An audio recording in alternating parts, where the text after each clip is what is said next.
you can see, phase 1 funding pips, 21st of March. Phase 2 passed. You know what that means? Master account on the way. Right, so you want to pass your funded account, right?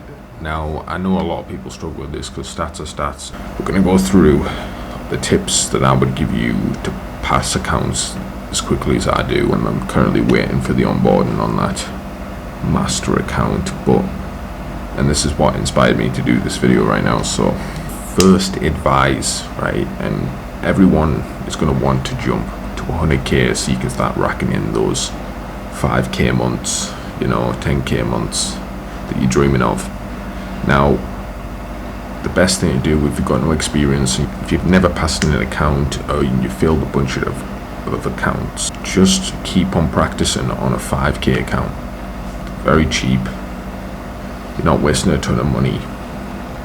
And you should have already been running demos before that, really testing your strategy. Can you pass this account?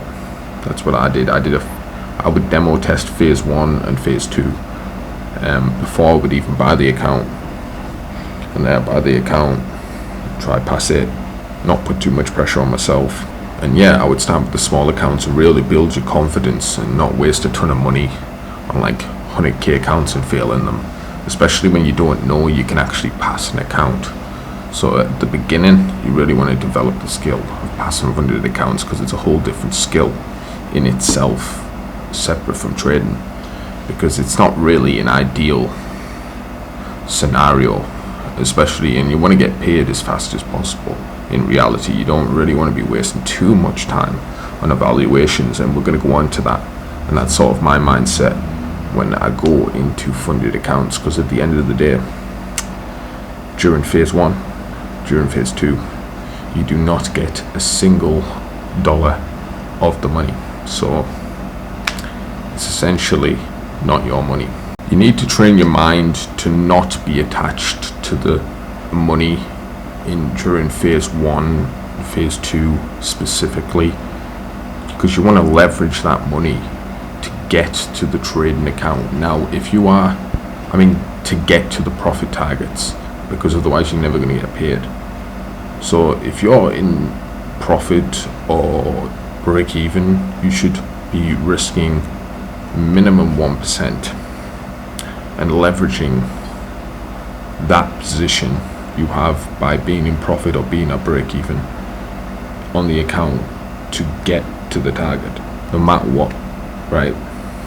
So you want to be taking good quality trades, making the max amount of profits off them as you can, but there's no reason why you should be not risking 1%. In reality, it's aggressive, but I think you should be offensive completely if you're in break even or profit of the account. Otherwise, why are you doing it? Go and trade your live account and trade it passively and withdraw from it then. So roughly, for example, per trade I will use 0.5% for anything below the starting balance, so anything in drawdown I'll use 0.5% of the account. Anything above that, break even, in profit, 1%. And I go for a 1 to 3, so roughly I'm averaging 3% per trade as long as I'm in profit or break even. Basically, when you're in drawdown, you want to be defensive as possible, especially if you've got a tight overall loss limit. You don't want to hit that, so you want to get back to that break even, and then you can risk 1% and get to the target.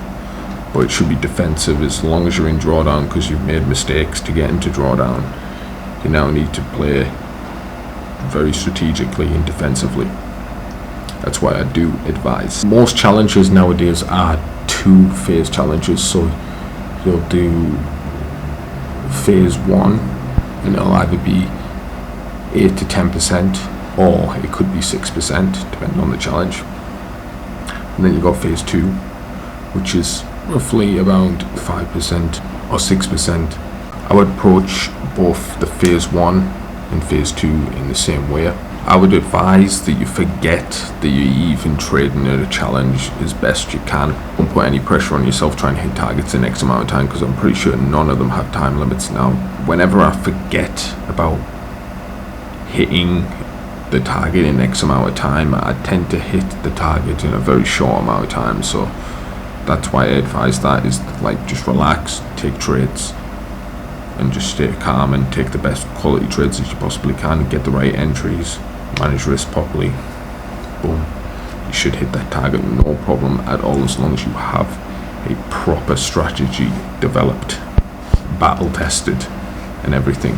That's what you need to attack a funded account in the first place. So, and I used these exact tips that I just told you to pass this. It's dead easy, boys, honestly. Once I get the master account, I will be completely defensive with it, and I will be using 0.5 no matter what, 0.5 risk no matter what. And then we'll eventually, when we get to like 2, 3, 4%, might slow down, might not even trade, wait for the payout, and then just get those payouts rolling. And then once you get the payouts rolling, you use the payouts to buy bigger accounts, pass bigger accounts. And once you pass those accounts, then you can use those to combine them later with the smaller accounts that you have, and keep on recycling them. More payouts, doing the same process over and over again, just repeating the process.